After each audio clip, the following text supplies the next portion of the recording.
नमस्कार दोस्तों, आप सभी का स्वागत है हमारे YouTube channel bank employees news पे। For the bank related, wage division and the pension related updates please subscribe this channel and also press the bell icon. तो फ्रेंड्स, स्टार्ट करते हैं आज की हमारी बैंक रिलेटेड न्यूज़। हमारी जो आज की सबसे पहली न्यूज़ है वो है देश के सबसे बड़े बैंक एसबीआई की। एसबीआई के जो कस्टमर्स हैं उनको 1 मई से कुछ नए जो हैं फ़ायदे मिल सकते हैं। एसबीआई ने अपने सेविंग अकाउंट और होम लोन, ऑटो लोन, इन सभी पे लगने वाले जो इंटरेस्ट के जो मेथड्स हैं उनको चेंज कर दिया है। ये जो चेंजेस हैं 1 मई से होंगे, 1 मई से ये स्टार्ट हो जाएंगे। एसबीआई ने जो अभी सेविंग अकाउंट है और जो लोन के इंटरेस्ट रेट हैं उनको और आरबीआई के रेपो रेट से लिंक कर दिया है। जैसे ही आरबीआई रेपो रेट कम करेगा वैसे ही एसबीआई अपने ब्याज दरों को भी कम कर देगा।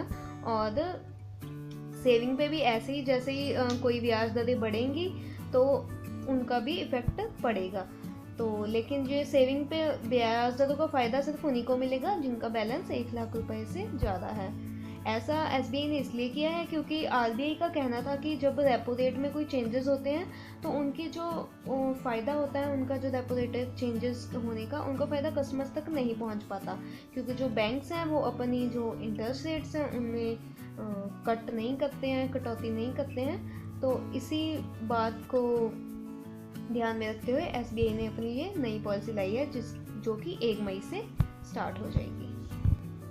हमारी जो नेक्स्ट न्यूज़ है उसमें ईडी ने सोमवार को अगस्ता वेस्टलैंड के वीवीपीआई हेलीकॉप्टर घोटाले में गिरफ्तार रक्षा एजेंट सुशेन मोहन गुप्ता की जो बेल है उसका विरोध करते हुए कहा है कि पहले ही देश को 36 बिजनेसमैन छोड़ के भाग चुके हैं जो कि ऐसे सारे आपराधिक मामलों में आरोपी थे।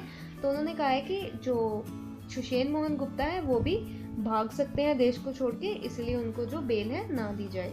बीआरसी के चेयरपर्सन एमएस साहू ने कहा है कि बैंकरप्टी बोर्ड ऑफ इंडिया है वो जो काफ़ी अच्छे प्रोफेशनल्स को प्रोवाइड कर रहा है ताकि देश में से जो बैंकरप्ट पीपल हैं और जो एनपी अमाउंट है वो कम हो सके।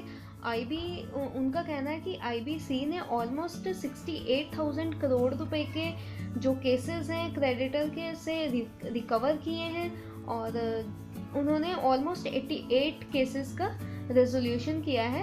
और कॉर्पोरेट अफेयर्स मिनिस्ट्री का कहना है कि लास्ट ईयर 1 फरवरी से जो भी वैल्यूएशंस हुई हैं कंपनीज एक्ट के अंडर उन्हें आईबीबीआई अपने रजिस्टर्स में रिकॉर्ड कर रहा है जो कि आईबीसी के द्वारा मेंटेन किए जाते हैं।